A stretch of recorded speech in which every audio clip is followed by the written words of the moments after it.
The Eloise Collection. 4 complete Eloise tales. Eloise, Eloise in Paris, Eloise at Christmastime, and Eloise in Moscow. By Kay Thompson. With drawings by Hilary Knight. Read by Bernadette Peters.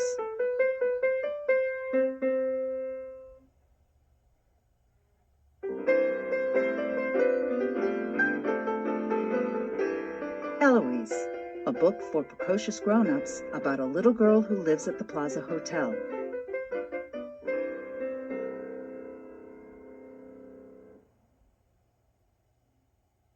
I am Eloise. I am 6. I am a city child. I live at the plaza.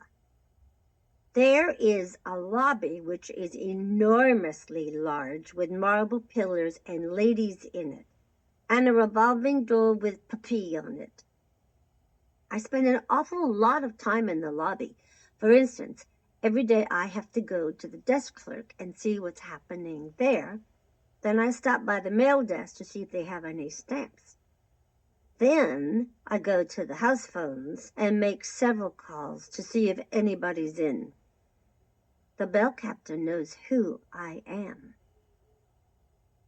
If there is a lot of luggage trying to get in the elevator and these people are all in a crowd and smoking and from out of town or something, I edge into the middle of it and lose my escape key. I am a nuisance in the lobby. Mr. Salamone said so. He is the manager. I always say, "Good morning, Mr. Salamone." And he always says, "Good morning, Eloise." My mother knows the owner. I live on the top floor. Of course, I am apt to be on any floor at any time. And if I want to go anywhere, I simply take the elevator. For instance, if I happen to be on the 2nd floor, I just press that button until it comes up, and as soon as that door is open, I get in and say, "5th floor, please." And when those doors clank shut, we ride up, and I get out on the 5th floor. And as soon as that elevator is out of sight, I skibble up those stairs to the 8th floor, and then I press that button, and when that same elevator comes up, and as soon as that door is open, I get in and say, "15th floor, please." And then when those doors clank shut, we ride up, and I get out on the 15th floor, and as soon as that elevator is out of sight, I skibble down to the 12th floor and press that button, and when that same elevator comes up and those doors open, I say, "The lobby, please." And then those doors clank shut, and we ride down without saying absolutely one word. And then I get into the next elevator and go all the way up. Then I get off at the top floor and look in the mirror at me, Eloise. I live down at the end of the hall. Sometimes I take 2 sticks and skitter them along the walls, and when I run down the hall, I slump my feet against the woodwork, which is very good for scuffing and noise. Sometimes I slump my skates if I want to make a really loud and terrible racket. We have a buzzer on our front door. I always lean on it. That's how Nanny knows it's me, Eloise. Nanny is my nurse. She wears tissue paper in her dress, and you can hear it. She is English and has 8 hairpins made out of bones. She says that's all she needs in this life, for Lord's sake. Nanny says she would rather I didn't talk all the time. She always says everything 3 times, like Eloise, "You can't. Sometimes I hit her on the ankle with a tassel. She is my mostly companion.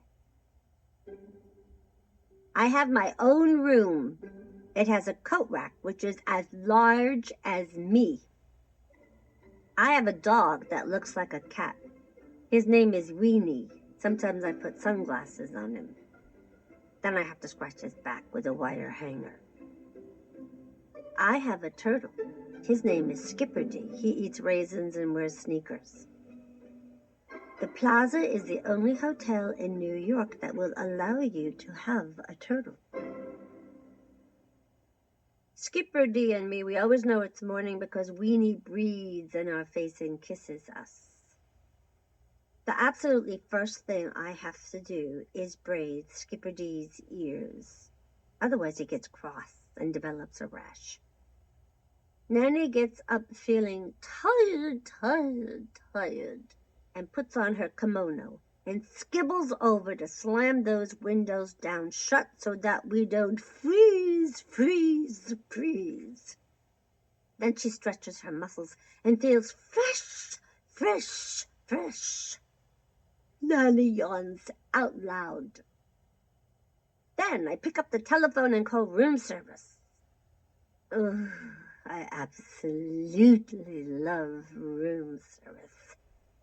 They always know it's me.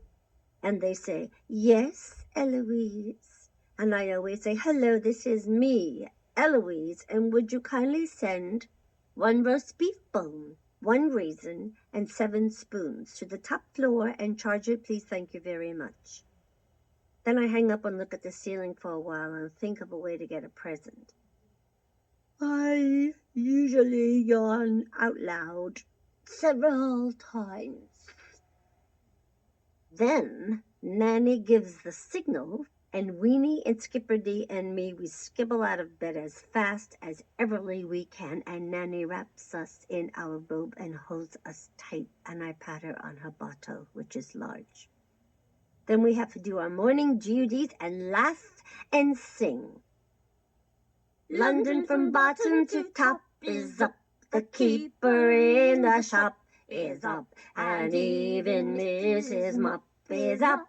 Oh, what a lovely morning. In Trafalgar Square the bulb is up, in Piccadilly the nip is up, in Covent Garden the clip is up. Oh, what a lovely morning. We're up and we've got to be jolly clean, from head to toe and in between. Zup, good morning and how ya been? Oh, what a lovely morning. The Royal Navy is up. Buckingham Palace is up.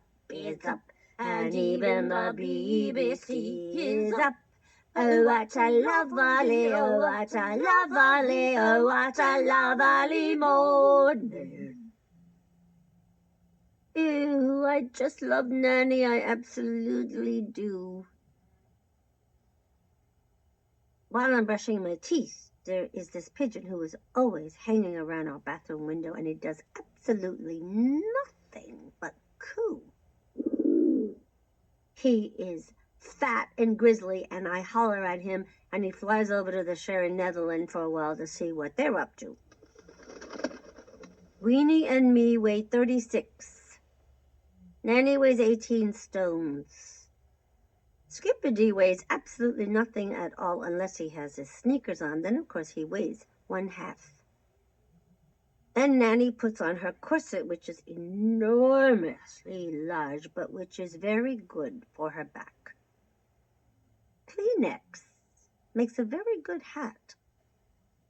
When we are clean, we skibble in our scuffs to the kitchen, and there is Renee with the room service. Renee always says, "Bonjour, Eloise. Voici votre petit déjeuner." Nanny always says, my, doesn't that look good?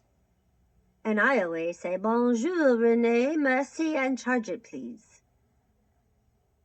Nanny has Irish bacon, which reminds her of her brother. You have to eat oatmeal or you'll dry up. Anybody knows that. Nanny likes her coffee hot.